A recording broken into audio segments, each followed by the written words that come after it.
Welcome to Vivaswan Educational Foundation, your gateway to success. Explore classes in UPSC, Defense, WBCS, Combined Course, CAT, CLAT, and many more. Subscribe now for expert guidance and quality education. आप सभी का स्वागत है विवासवान educational foundation में। तो आज के इस वीडियो में मैं आपसे डिस्कस करूंगा करंट इलेक्ट्रिसिटी का ये थर्ड लेक्चर है। पहले दो लेक्चर में हमने बातें करा था इलेक्ट्रोस्टैटिक्स के बारे में, और आज हम बातें करेंगे इलेक्ट्रिक करंट या करंट इलेक्ट्रिसिटी के बारे में। तो अगर अभी तक आपने पुराने लेक्चर्स को नहीं देखा है तो अभी आप जाकर के उन लेक्चर्स को भी चेक कीजिए। वीडियो का लिंक मैंने डिस्क्रिप्शन बॉक्स में दे रखा है, और इन सभी नोट्स को पाने के लिए आप हमारे टेलीग्राम चैनल को ज्वाइन कर सकते हैं। टेलीग्राम चैनल का लिंक भी मैंने वीडियो के डिस्क्रिप्शन में दे रखा है। चलिए मैं एक एक करके स्टार्ट करता हूँ और आपको चीज़ों को क्लियर करवाता हूँ, और साथ ही साथ मैंने प्रीवियस में पूछे गए क्वेश्चंस को भी यहाँ पर इंक्लूड रखा है। देखिए, इलेक्ट्रिक करंट क्या होता है? It is flow of electron through a conductor. तो मतलब एक कंडक्टर से, एक वायर से इलेक्ट्रॉन का फ्लो होना, उसी को हम क्या कहते हैं, इसके वजह से क्या होता है, इलेक्ट्रिक करंट उत्पन्न होता है। The device which cause the flow of electron cause through a conductor is called cell. मतलब एक वायर में जो इलेक्ट्रॉन्स है वो नॉर्मली फ्लो नहीं होते, और इनको फ्लो करवाने के लिए नॉर्मली क्या होता है, ये एक वायर है, वायर के अंदर जो इलेक्ट्रॉन्स होते हैं वो स्टैटिक होते हैं, रुके हुए होते हैं। तो इनको फ्लो करवाने के लिए हमें इसको बैटरी से या फिर सेल से कनेक्ट करना पड़ता है, जिसकी वजह से इनमें इलेक्ट्रॉन की फ़्लो हो पाती है। तो इलेक्ट्रॉन के फ्लो के लिए जो रेस्पॉन्सिबल होता है उन्हें हम कहते हैं cell. Cell is responsible for the flow of electron. The flow from the negative terminal to the positive terminal. मान लीजिए ये एक बैटरी का नेगेटिव टर्मिनल है और ये पॉजिटिव टर्मिनल है, तो जो इलेक्ट्रॉन की फ़्लो होगी वो कहाँ से कहाँ की ओर होगी, वो नेगेटिव टर्मिनल से पॉजिटिव टर्मिनल की ओर होगी, फ्लो ऑफ इलेक्ट्रॉन। ठीक है। The current flow from positive terminal to negative terminal. और जो करंट जो फ्लो करेगा वो फ्लो करेगा, करंट का फ्लो होगा उल्टा, पॉजिटिव टू नेगेटिव। तो इस बात को आपको याद रखना है कि इलेक्ट्रॉन फ्लो करता है negative to positive, and current flow करता है पॉजिटिव टू नेगेटिव की ओर। चलिए आगे बढ़ता हूँ, चीज़ों को और ज़्यादा आपको क्लियर करवाता हूँ। यहाँ क्या बोला गया, electric current the rate of flow of charge through a conductor और the quantity of flowing charge through a conductor. मतलब कि कितना चार्ज फ्लो करता है एक कंडक्टर से कितने टाइम में। तो rate of flow of charge को हम बोलेंगे Q/T, इसी को हम कहते हैं करंट। तो करंट का हमारा फॉर्मूला हो गया charge per unit time. The rate of flow of charge is called current. यहाँ पर I हमें करंट को बताता है, Q बताता है चार्ज को, क्वांटिटी ऑफ चार्ज को, और T बताता है हमें टाइम को। यहाँ पर अगर मैं बातें करूँ कि SI यूनिट क्या होगा इलेक्ट्रिक करंट का, तो देखिए चार्ज का SI यूनिट होता है क्या, कूलम, और टाइम का होता है सेकंड। तो कूलम पर सेकंड भी आप कह सकते हो, और इसी को आप एक और नाम दे सकते हो जिसका नाम है एम्पियर। तो चार्ज का यूनिट कूलम होता है और टाइम का सेकंड, और कूलम पर सेकंड को हम क्या कहते हैं, एम्पियर। तो ऐसा unit of electric current is ampere. तो ऐसा यूनिट ऑफ इलेक्ट्रिक करंट क्या हो गया हमारा, एम्पियर हो गया। तो ampere is a current flow through a conductor of 1 coulomb and through 1 second. मतलब अगर 1 कूलम चार्ज एक सेकेंड में अगर फ्लो करे किसी कंडक्टर से तो उसे हम कहेंगे 1 एम्पियर। तो वो हमारा हो गया 1 एम्पियर का डेफिनेशन। यहाँ क्या बोला गया, देखिए electric current is measure as ammeter. Electric current को हम एमीटर से मेजर करते हैं, और पोटेंशियल को हम वोल्ट मीटर से मेजर करते हैं। ये आपसे पूछी जा सकती है कि इलेक्ट्रिक करंट को मेजरमेंट करने के लिए जो इंस्ट्रूमेंट यूज़ होता है उसको हम क्या कहते हैं। तो इलेक्ट्रिक करंट को मेजरमेंट करने के लिए, मेजर करने के लिए जो इंस्ट्रूमेंट यूज़ होता है उसे हम कहते हैं एमीटर। चलिए, और ऑलवेज इसको कनेक्ट किया जाता है सीरीज़ में, और जो वोल्ट मीटर होता है उससे हम पोटेंशियल को मापते हैं, जिसको कनेक्ट किया जाता है इसमें पैरेलल में। यहाँ पर देखिए एक सर्किट डायग्राम को दिखाया गया है, जहाँ से हमें कुछ चीज़ों को समझना होगा कि यहाँ पर ये बैटरी है और ये वायर लगा हुआ है। आप मान लो कि जो इलेक्ट्रॉन का फ्लो होता है वो नेगेटिव से पॉजिटिव। तो मान लो आप ये नेगेटिव टर्मिनल है बैटरी का, और ये है पॉजिटिव टर्मिनल। तो इलेक्ट्रॉन का जो फ्लो होगा वो कहाँ होगा, नेगेटिव से पॉजिटिव की ओर होगा। यहाँ पर क्या है, लैंप है। तो इसको आप इसी साइड के डायग्राम को यहाँ पर ऐसे देख सकते हो कि ये बहुत सारे सेल लगे हुए, इसको बैटरी बोल सकते हैं, और यहाँ पर क्या लगा हुआ है, रेजिस्टर लगा हुआ है। चलिए आगे मैं समझाता हूँ कुछ चीज़ों को। अब क्या पूछा गया यहाँ पर, यहाँ बोला गया है electric potential and potential difference. क्या होता है electric potential and potential difference, इसे मैं आपको समझाता हूँ। The electric current flow through a conductor only if there is difference in the potential between the two end of the conductor. मतलब कि मान लीजिए ये एक कंडक्टर है, ये एक कंडक्टर है जिसको मैंने बैटरी से कनेक्ट कर दिया, और बैटरी का जो 2 पॉइंट है दोनों का पोटेंशियल सेम है। मान लीजिए ये भी 10 वोल्ट का है और बैटरी का ये भी 10 वोल्ट का ही है। तो अगर दोनों पॉइंट में सेम पोटेंशियल है तो यहाँ से कोई भी करंट फ्लो नहीं होगा। अगर हमें करंट को फ्लो करवाना है, तो हमें क्या करना होगा, इनके बीच के पोटेंशियल को चेंज करना होगा। जो 10 वोल्ट था मैं इसको -10 वोल्ट ले लेता हूँ। तो अब इनके बीच का डिफरेंस कितना हो गया, तो अब इनके बीच का डिफरेंस हो गया 20 वोल्ट। तो ये जो 20 वोल्ट है इसी को हम कहते हैं पोटेंशियल डिफरेंस, और जिसकी वजह से करेंट की फ्लो इस सर्किट में होगी। This difference of electric potential between two end of conductor is called potential difference. तो मैंने भी आपसे यही कहा कि ये कंडक्टर के दो एंड में जो पोटेंशियल का जो डिफरेंस होगा उसी को हम कहते हैं potential difference. The potential difference in a circuit provided by a cell. तो इस पोटेंशियल डिफरेंस को कौन देता है हमें? तो ये पोटेंशियल डिफरेंस को हमें सेल देता है या फिर हमें बैटरी के द्वारा ये मिलता है। The chemical reaction in the cell produce the potential difference between the two end of the terminal and set the electron motion and the produce the electric current. और बैटरी कहाँ से लाता है? तो बैटरी के अंदर कुछ केमिकल रिएक्शंस होते हैं जिसकी वजह से ये दोनों एंड में एक पोटेंशियल डिफरेंस क्रिएट कर पाता है। और पोटेंशियल डिफरेंस क्रिएट होने की वजह से ही इसमें क्या होता है? पोटेंशियल डिफरेंस क्रिएट होने की वजह से इसमें इलेक्ट्रॉन की मूवमेंट होती है। इसमें क्या होता है? इसमें इलेक्ट्रॉन्स की मूवमेंट होती है। The potential difference between 2 point A and B of a conductor is the amount of work done to. मतलब क्या बोलना चाह रहा है कि मान लीजिए ये पॉइंट ए है और ये पॉइंट बी है, तो ए पॉइंट से बी तक किसी एक चार्ज को उठा के लाने में जितना काम करना पड़ेगा उसको हम कहते हैं पोटेंशियल डिफरेंस। तो वर्क डन बाय चार्ज, इसको हम क्या कहते हैं? इसको हम कहते हैं पोटेंशियल डिफरेंस या फिर पोटेंशियल। ऐसा यूनिट क्या होता है पोटेंशियल का? ऐसा यूनिट होता है वोल्ट, इसको वी से डिनोट करते हैं। 1 volt of potential is the 1 joule work is done to move electron of 1 coulomb charge from 1 point to another point. मतलब 1 कूलम चार्ज को अगर आप एक पॉइंट से दूसरा पॉइंट पे जाने के लिए आपने अगर 1 जूल वर्क किया तो उसका पोटेंशियल डिफरेंस 1 वोल्ट हो जाएगा। Potential difference is a measure by volt meter. और हम पोटेंशियल डिफरेंस को कैसे मेजर करते हैं? तो पोटेंशियल डिफरेंस को हम वोल्ट मीटर से मेजर करते हैं। तो यहाँ पर हम लोगों ने इन बातों को भी समझा। चलिए आगे बढ़ता हूँ। मैं आपको अब इलेक्ट्रिक सर्किट को समझाता हूँ कि क्या होता है इलेक्ट्रिक सर्किट और ये कैसे काम करता है। यहाँ पर हम लोग इन बातों को समझते हैं। इलेक्ट्रिक सर्किट के बारे में क्या बोला गया यहाँ पर देखिए ज़रा ध्यान से। It is a continuous and close path of an electric current. ये क्या है? एक कंटिन्यूअस है और एक क्लोज पाथ है किसका? इलेक्ट्रिक करंट का। यहाँ पर स्कीमेटिक डायग्राम दिया गया है इलेक्ट्रिक सर्किट का। यहाँ पर एक स्कीमेटिक डायग्राम दिया गया है इलेक्ट्रिक सर्किट का। क्या दिया गया है? देखिए यहाँ पर मान लीजिए सेल है या बैटरी है और इसके साथ एक वायर, ये जो है ये क्या है? ये कंडक्टर है। इसके साथ एक बल्ब को अटैच्ड कर दिया गया है। अब नेगेटिव से पॉजिटिव की ओर इलेक्ट्रॉन फ्लो करेगा और पॉजिटिव से नेगेटिव की ओर कौन फ्लो करेगा? करंट।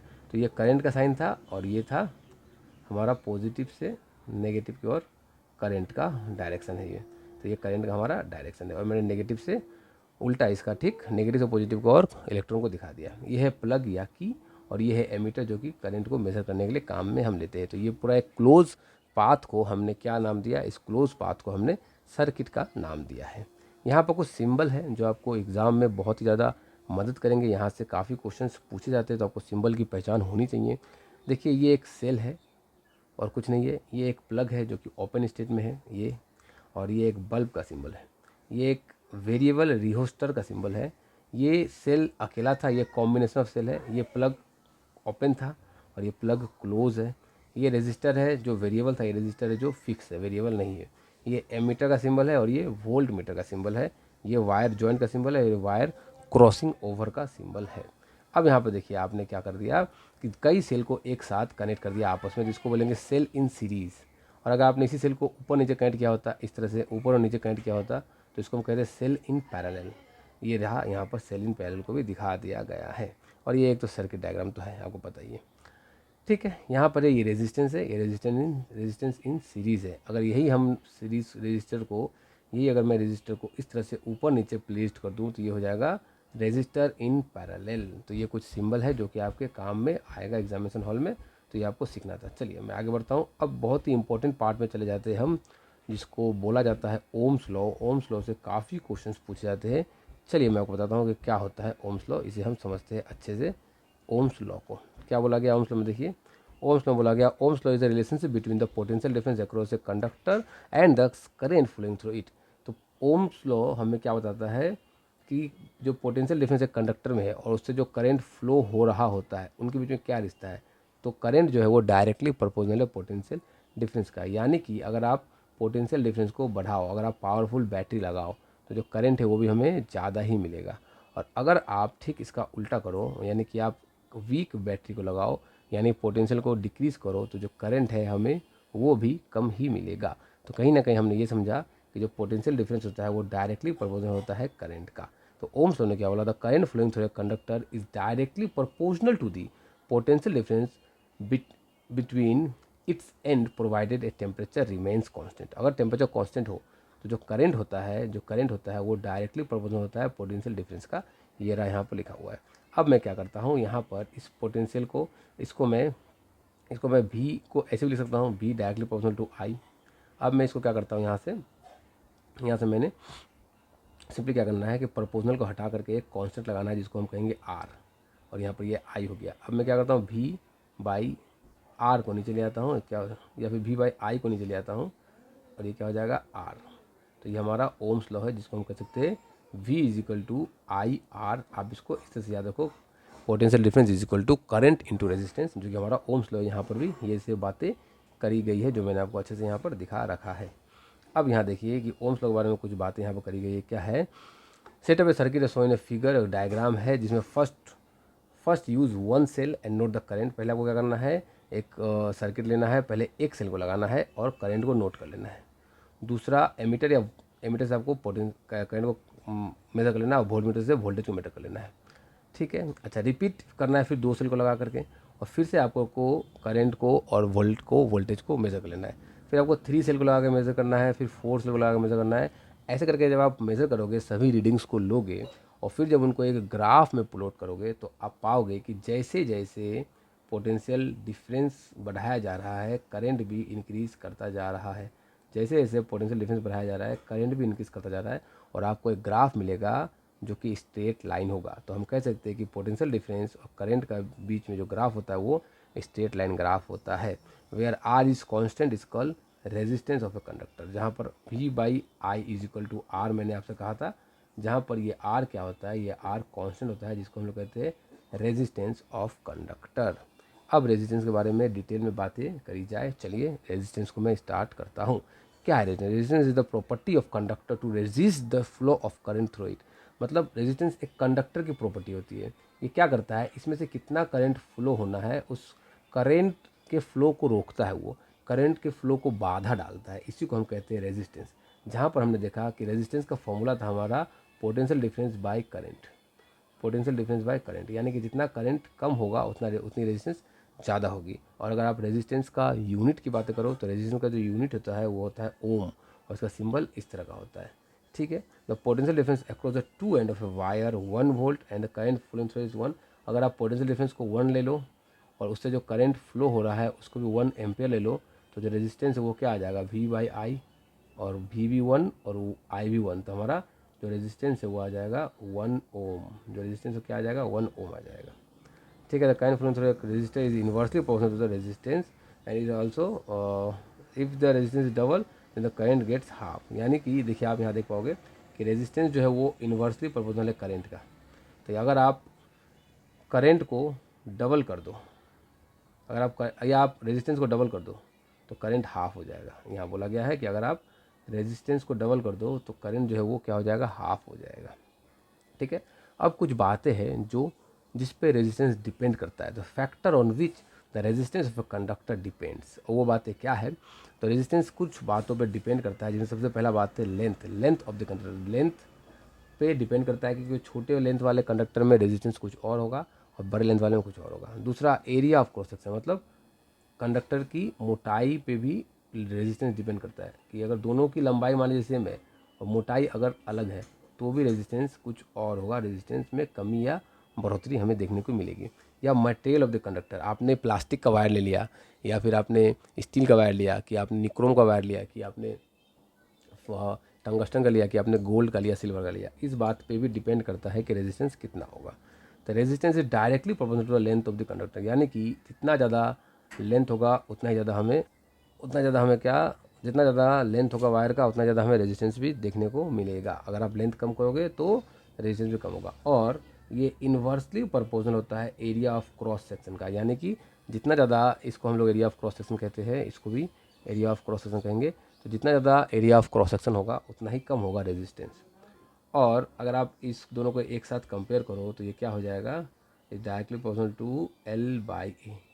अब इनको मैं प्रोपोर्शनल को हटा देता हूँ, तो मैं जब प्रोपोर्शनल को हटाऊंगा तो यहाँ कॉन्स्टेंट लगाऊंगा और वो कॉन्स्टेंट है हमारा रो, तो rho r is equal rho L by a. ये बहुत ही इंपॉर्टेंट फार्मूला है जहाँ से काफ़ी क्वेश्चंस पूछे जाते हैं ये आपको याद रखना होगा कि R is equal to rho L by a. यहाँ पर इस सिंबल को रो बोला जाता है, इसको हम कहते हैं प्रोपोर्शनलिटी कांस्टेंट या फिर रेजिस्टिविटी। तो इस सिंबल को क्या बोला जाता है, इस सिंबल को रेजिस्टिविटी बोला जाता है ऑफ ए मटेरियल, और ये हर एक मटेरियल का अलग अलग होता है। अगर आप कहो कि रेजिस्टिविटी की यूनिट क्या होती है, तो unit of resistivity is ohm metre. तो आप अगर यहाँ पर देखो कि यूनिट ऑफ रेजिस्टिविटी क्या होगी, तो हम फॉर्मूला क्या जानते हैं, फॉर्मूला जानते हैं आज रो एल बाई। आपको रो का यूनिट निकालना है तो रो को बनाओ सब्जेक्ट, तो क्या हो जाएगा आर ए बाई एल। अब आप आर का अगर यूनिट लिखो तो ओम, एरिया का मीटर स्क्वायर और लेंथ का मीटर, तो इस मीटर ने इस मीटर को मार दिया, तो रो का यूनिट क्या बच गया ओम मीटर। तो रो का हमारा यूनिट हो गया ohm metre. A conductor like metal, अगर कोई मेटल है तो उसका रेजिस्टिविटी 8 इंटू 10⁻⁸ से 10⁻⁶ होगा। अगर कोई इंसुलेटर है रबर ग्लास टाइप, तो उसका जो रेजिस्टिविटी वो बहुत ही ज़्यादा होगा, 10⁻12 से 10⁻17 तक भी हो सकता है। तो यानी कि मेटल या फिर कंडक्टर का रेजिस्टिविटी कम होता है और इंसुलेटर का रेजिस्टिविटी ज़्यादा होता है। सेमीकंडक्टर कहीं ना कहीं इनके बीच में लाई करता है। ये रहा। अब हम रेजिस्टेंस को दो टाइप से समझेंगे, एक समझेंगे सीरीज़ में और दूसरा हम समझेंगे पैरेलल में। तो चलिए मैं आपको सीरीज़ में पहले ब्लैंक स्लाइड में समझाऊँ, फिर मैं आपको पैरेलल में भी समझाऊंगा ब्लैंक स्लाइड में। उसके बाद हम कुछ क्वेश्चन पे बातें करेंगे, उसके बाद हमारा ये चैप्टर खत्म होगा। चलिए मैं यहाँ पर एक ब्लैंक स्लाइड बना लेता हूँ। हम बातें करेंगे यहाँ पर अभी रेजिस्टेंस के बारे में, जहाँ पर एक बार बातें करेंगे सीरीज़ में, एक बार बातें करेंगे पैरेलल में। तो चलिए बातें करी जाए। कॉम्बिनेशन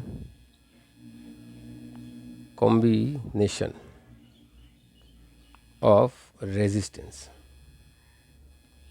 तो आप इसे दो तरह से कंबाइन कर सकते हैं, एक करेंगे आप सीरीज़ में, एक करेंगे आप पैरेलल में। तो पहले मैं आपको करके दिखाता हूँ सीरीज़ में।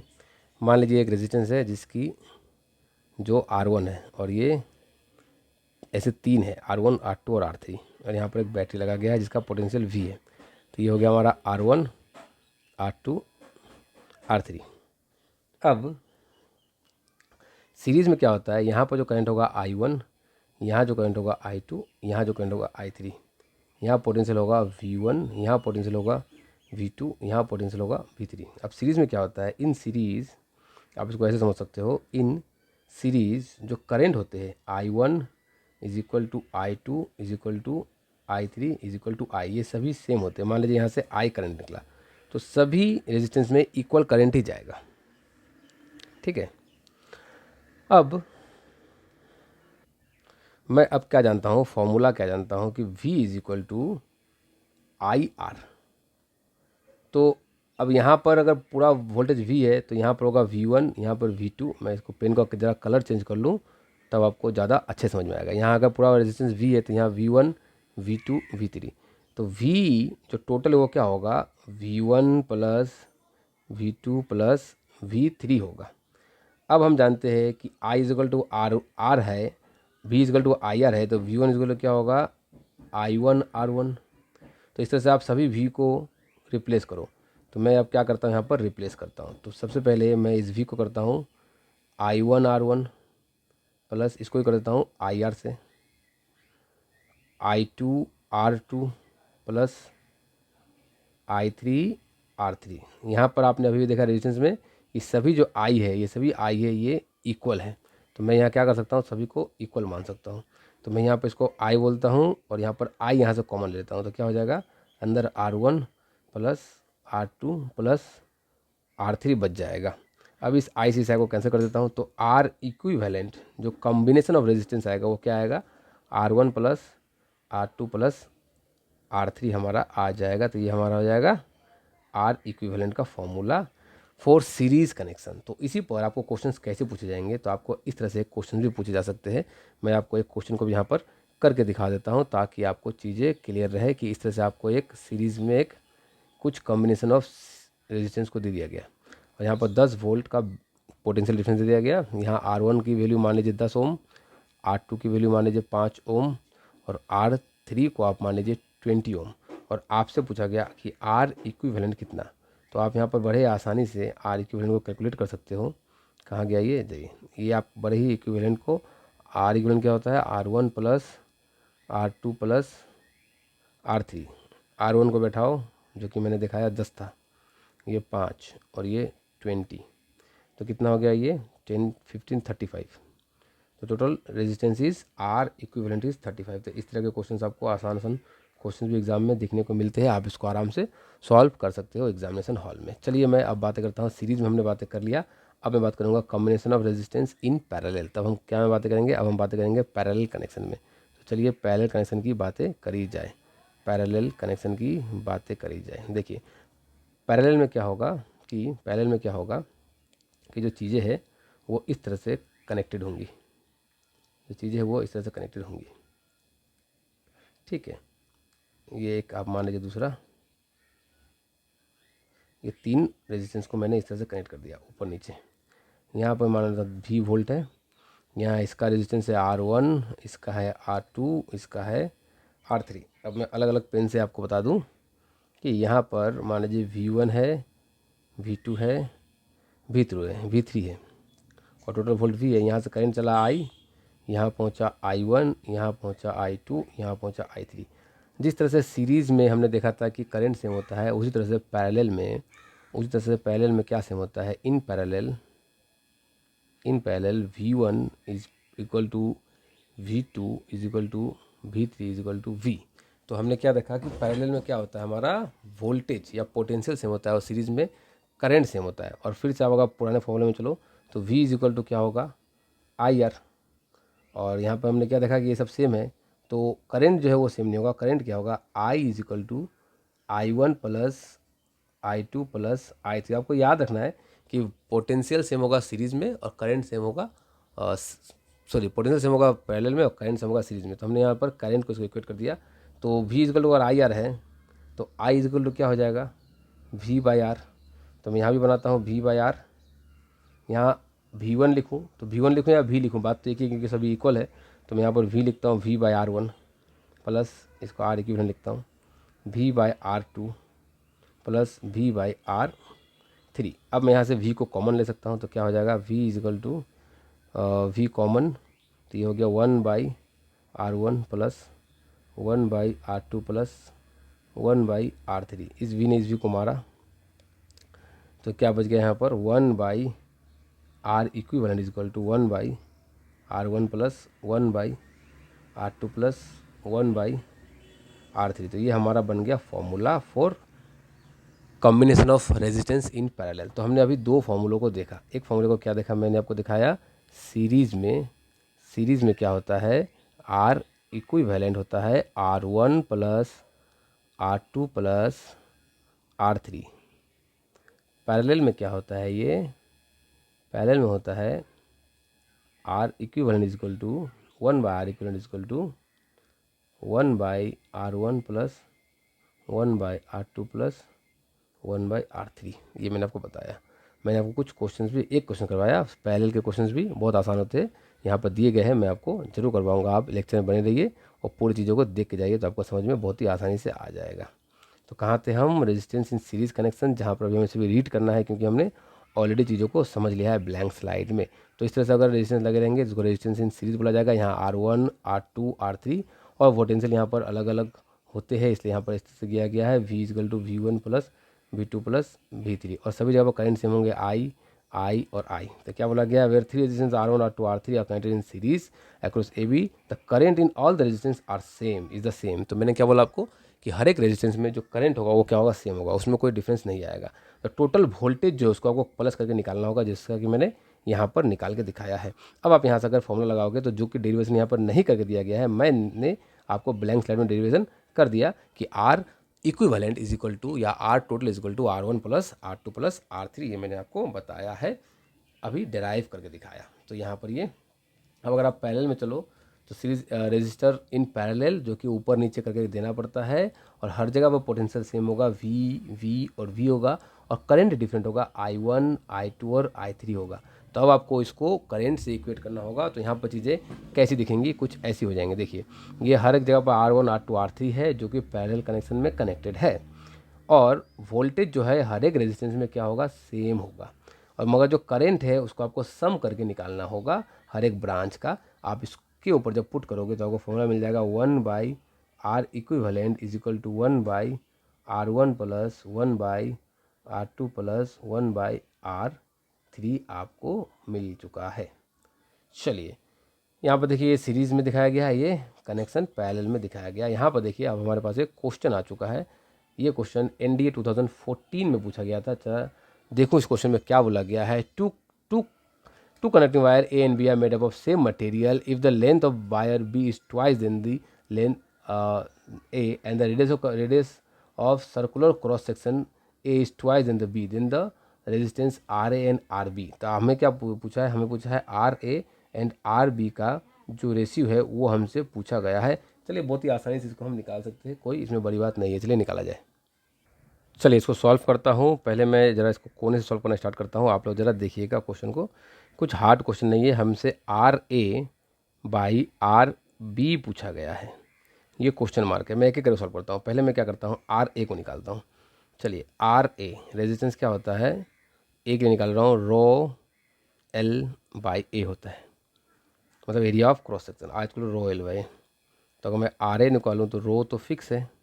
और क्या बोला गया, देखिए यहाँ बोला गया है कंडक्टिंग वायर है, मटेरियल ए इज सेम, मेरे पास सेम मटेरियल, मतलब रो दोनों के लिए सेम है। आप रो ए लो या रो बी लो, दोनों सेम है, ठीक है, ये गिवन चीज़ें हैं। और length, if the length of b is twice that of a, अगर लेंथ ऑफ बी जो है, लेंथ ऑफ बी जो है is that A twice of A, वो 2 टाइम लेंथ ऑफ ए है, ठीक है। And the radius of cross section of A is twice of B, और radius of cross section of A जो है, मतलब R of A is twice R of B, ये चीज़ें हमें दी गई है। अब हमें रेजिस्टेंस को ढूंढना है। तो अब यहाँ पर आप क्या जानते हो कि आर इजकल टू ρL/A, तो रो तो सेम है, तो LA लिखता हूँ, बाई मैं यहाँ क्या लिखता हूँ, एरिया को लिखता हूँ πr², क्योंकि एक स्फेयर का जो एरिया होता है, सर्कल का जो एरिया होता है वो πr² होता है, तो मैं πr² लिखता हूँ। फिर से RA को लिखता हूँ मैं यहाँ पर ρLA/πr²।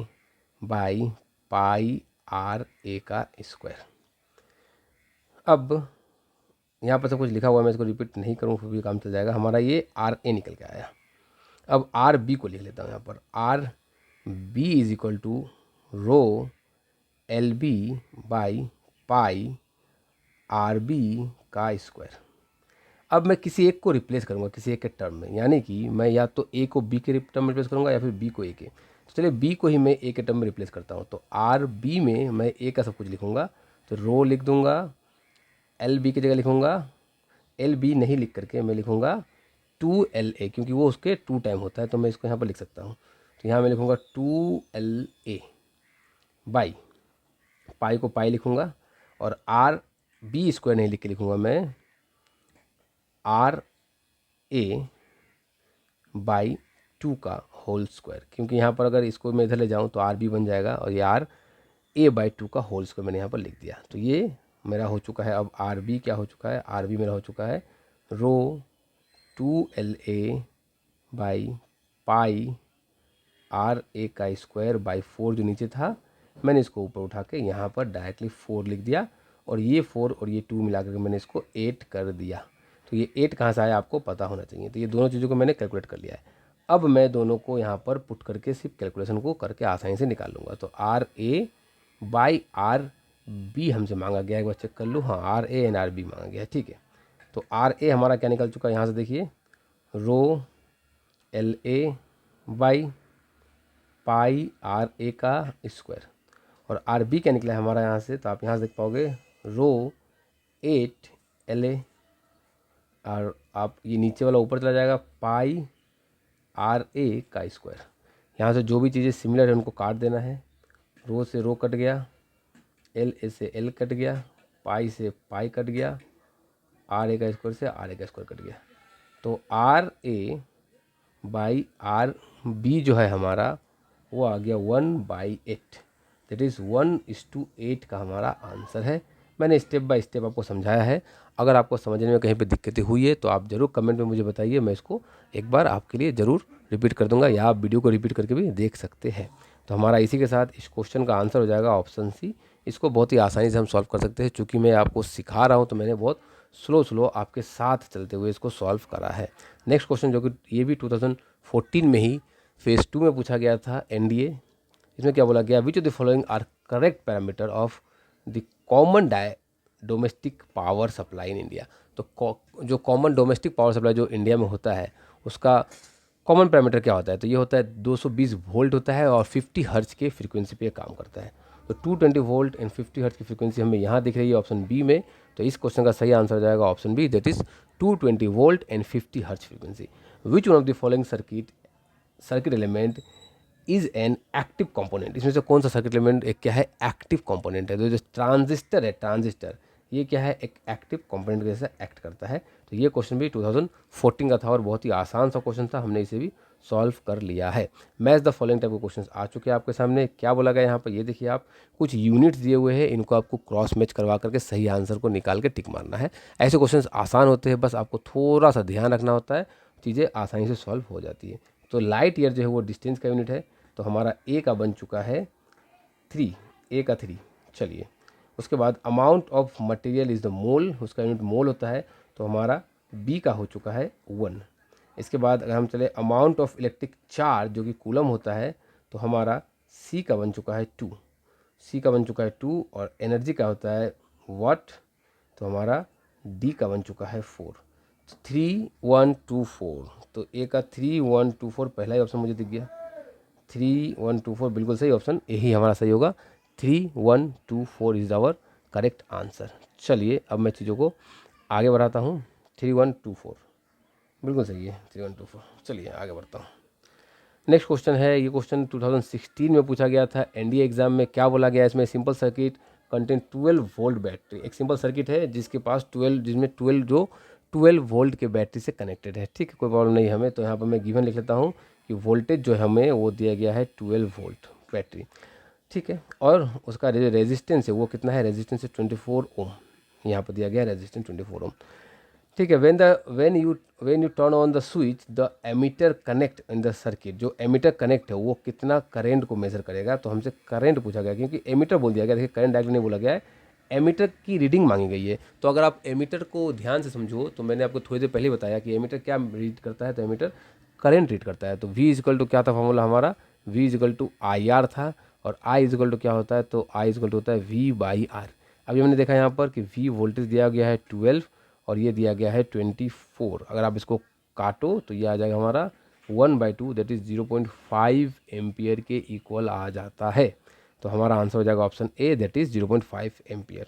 चलिए नेक्स्ट क्वेश्चन 2016 में पूछा गया था। क्या बोला गया है, 3 register with a magnitude of 2 4 and 8 ohm. ठीक है, are connected in parallel, equivalent resistance of the system would be. तो 3 रेजिस्टेंस है जिनका अलग अलग तीन रजिस्टर जिनका रेजिस्टेंस अलग अलग है और इनको पैरेलल में कनेक्ट किया गया है इस तरह से।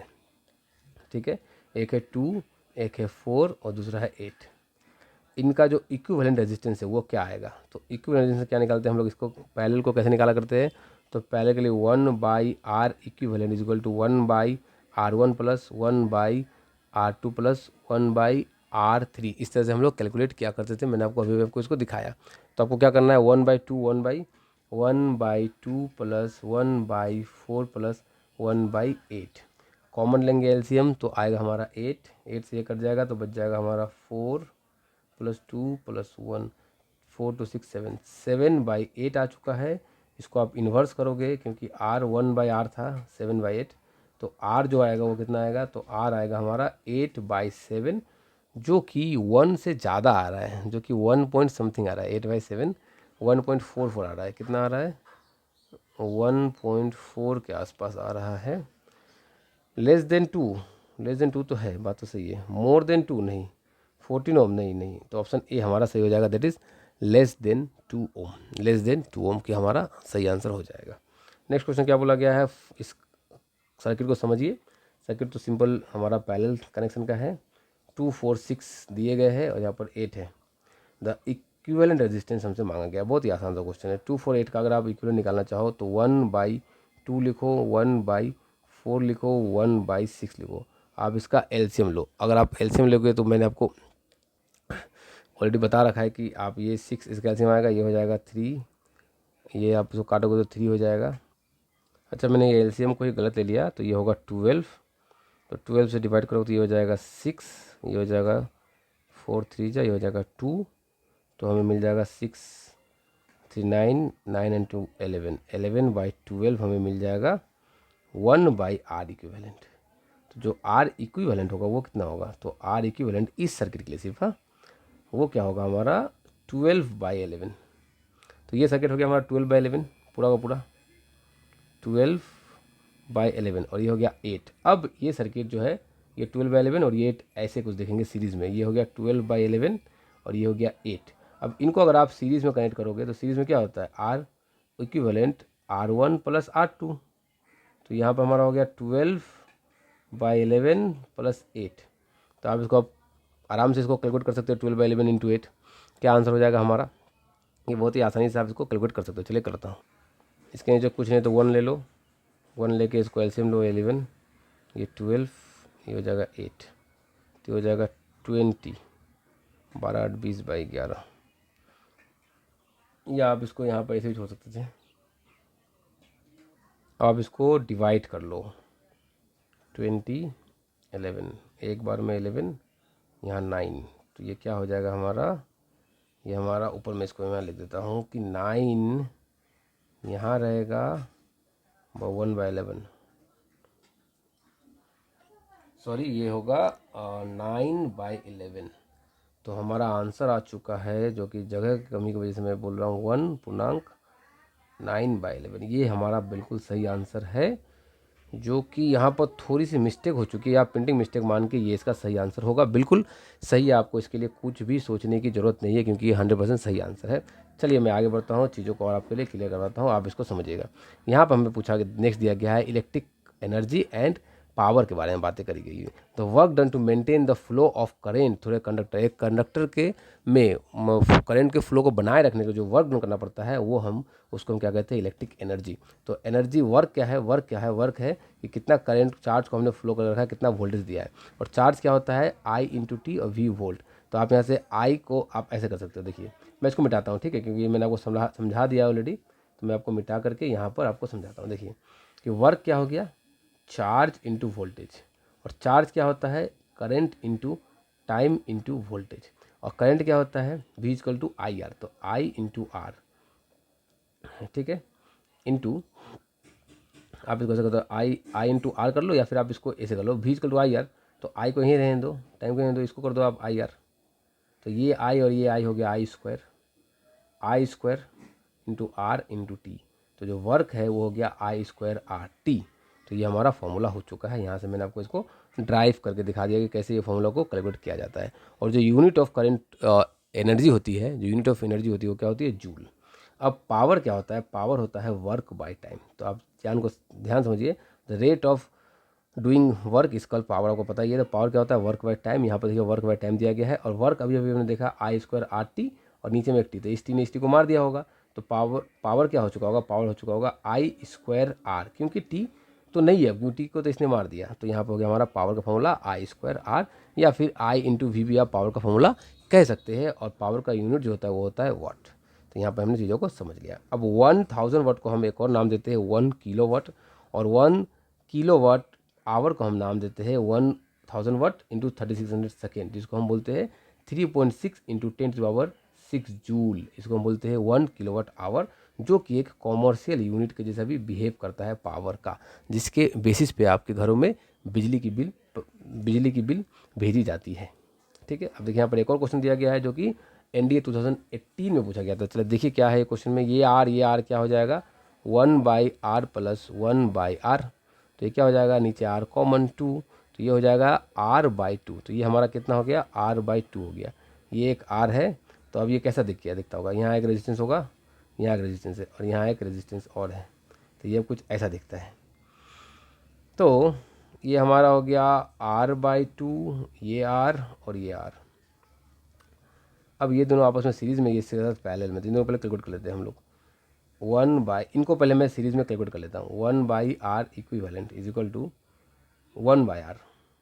तो 1/R, तो ये क्या है, R/2 है, तो मैं यहाँ पर लिखूँगा R, तो ऊपर चला जाएगा 2 + 1/R।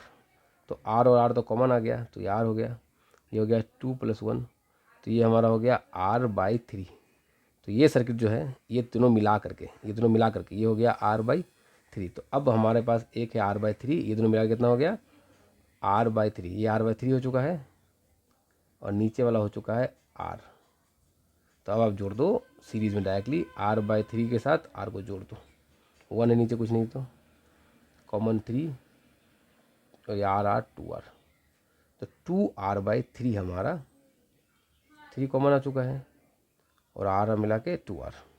अच्छा यहाँ पर थोड़ी सी गलती हो गई मुझसे, इसको पहले मैं अगर इसको 1 कर जाएगा r हो जाएगा ये, और ये हो जाएगा 3r, तो ये हो जाएगा 4r/3, 4r/3 हमारा ये होता हुआ दिख रहा है, मगर आंसर में कहीं भी 4r/3 नहीं है। Value of resistance between the point A to B, चलिए आंसर तो हमारा मिल नहीं रहा है, 4r/3 हमारा आंसर आ चुका है, बाकी यहाँ पे ऑप्शन दिख नहीं रहा। तो मैं इस क्वेश्चन को भी एक बार रिव्यू जरूर करूँगा कि क्या गलती है यहाँ पर, इसको मैं देखने की कोशिश ज़रूर करूँगा। चलिए हम लोग बातें करते हैं अब नेक्स्ट क्वेश्चन में। यहाँ हीटिंग इफेक्ट के बारे में बातें करी गई है, बस आपको हीटिंग इफेक्ट में वर्क का ही फॉर्मूला याद रखना है। मैंने अभी आपको जो वर्क का जो डेरिवेशन करवाया उसी को याद रखना है, क्योंकि वही कहीं ना कहीं हीटिंग इफेक्ट में भी काम करता है। और हीट का फॉर्मूला जो आपको याद रखना है I²RT। अभी मैंने आपको वर्क का डेरिवेशन भी करके दिखाया था। तो इसी के साथ हमने करंट इलेक्ट्रिसिटी के लेक्चर को बहुत ही डिटेल में समझा है। इसके बाद मैं मैग्नेटिज्म पे बातें करूंगा और उनमें से भी जो भी क्वेश्चंस प्रीवियस में पूछे गए होंगे उनको भी लेके आऊँगा और आपके साथ डिस्कस करूँगा, ताकि आपका प्रिपरेशन और भी अच्छा हो पाए और आप एक साइंस में full out of full score करके आ पाओ। तो हमारे चैनल को सब्सक्राइब करना मत भूलिए और हमसे जुड़ जाइए। ऑनलाइन में और ऑफलाइन में जुड़ने के लिए नीचे दिए गए नंबर पर हमारी टीम से संपर्क कीजिए। मिलते हैं नेक्स्ट वीडियो में। आप सभी का बहुत बहुत धन्यवाद। Thank you for learning with Vivas One Educational Foundation. For contents like this, follow us on Facebook and Instagram today.